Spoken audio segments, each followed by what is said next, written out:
Well, as COVID-19 cases surge, there's been more focus on convincing the unvaccinated to get the jab. So far, measures have ranged from restrictions to lockdowns, targeting those without the vaccine. But now, more countries are moving toward mandatory vaccination. Asked whether it's something Canada will consider, Health Minister Jean-Yves Duclos said it's a conversation that should be had. It's a decision that will be made by provinces and territories at some point. Whether they move forward or not, that's going to be their decision to make. But what we see now is that our healthcare system in Canada is fragile. Our people are tired. And the only way that we know to go through COVID-19, this variant and any future variant, is through vaccination. For more on how Canada should be treating those who choose not to get the vaccine, let's bring in Kevin Kuhn, who's an employment and human rights lawyer at Baker McKenzie, and Carrie Bowman, who is a bioethicist. And Kevin, let me ask you about this. I mean, certainly the conversation is bubbling up to an even louder degree as we are in this wave of Omicron. What is the possibility or even probability of being able to implement mandatory vaccines right across the country? Well, to a certain extent now, there's a requirement for vaccinations through requirements through employment, through services being provided. And so to a certain extent, while it's not mandatory per se, the requirements are broadly through the community and have somewhat of a mandatory impact. However, if government chooses to implement mandatory vaccinations, they certainly have the power to do so. Question whether or not it would be effective at this juncture, given that we've been 20 months into this, and those that have wanted to get vaccinated have all the rationale to do so. And Carrie, let me ask you, do you think it would be effective, given that more than 10%, I guess, hasn't been vaccinated, and of that percentage, there'd be a significant portion that is saying that they never will? Mm-hmm. Yeah, I mean, that's a tenacious group, that 10%, absolutely. And, first of all, so much of it depends on what we mean by mandatory.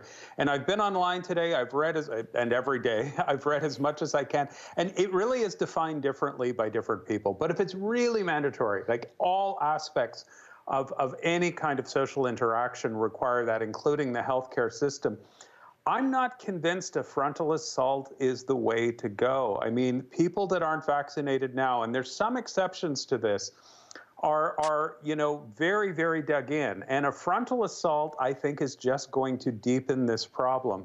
I know some countries may be doing it, but different countries have different mandates and different cultures.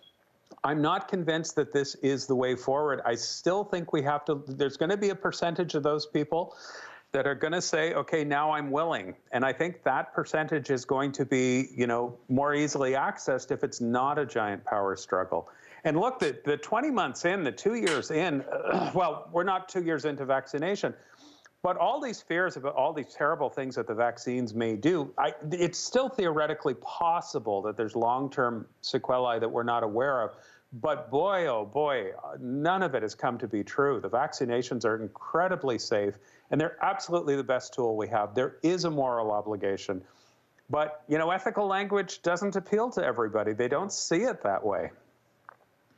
And Kevin, let me ask you about the civil liberties involved in all of this, because currently, and you mentioned a little bit off the top, but, you are going to have to provide a vaccination passport to do various things, but that is still giving people the choice as to whether they get vaccinated, because they don't have to go to that place that's not going to allow them in. But if the government said you can't do anything essential or non-essential, I suppose, is that a violation? The debate around civil liberties is a debate that takes into account all people. And by all accounts, this pandemic, given the impact on our communities, the healthcare systems, and our very way of life, a weighing of those civil liberties. And so, it goes back to the point about, what a mandatory vaccination would look like. At the moment, it's been confirmed that employers can have vaccine policies, that people can be denied access to retail without vaccines and perhaps other services. And so in my view, that's how the route would go in terms of additional, what we call mandatory vaccine policies. Because, if you implement a requirement that everybody be vaccinated, the best way to implement that is to deny services. And that may include healthcare. I mean, that debate is raging at the moment. And given that we have a public healthcare system and a lot of people are being impacted in terms of their own healthcare by inability to get access because of the COVID pandemic, then, that's a legitimate discussion to have. And so, when you take this to its natural conclusion, if there was a mandatory vaccination, and would you have people, the police going around knocking on doors to see if you can produce your passport, and therefore, how do you enforce it? Do you put people in jail? Do you fine them? Whatever the case may be. I think we're a long way from that. And in this particular, in our country, I'm not sure that would achieve the effect and go down that road, because then you lead to all kinds of other civil unrest. It can happen elsewhere, and we've got countries that have very different regimes that can make that happen. I don't think we go there.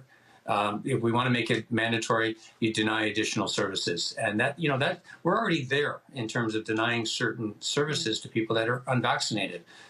So I think that's where we're headed.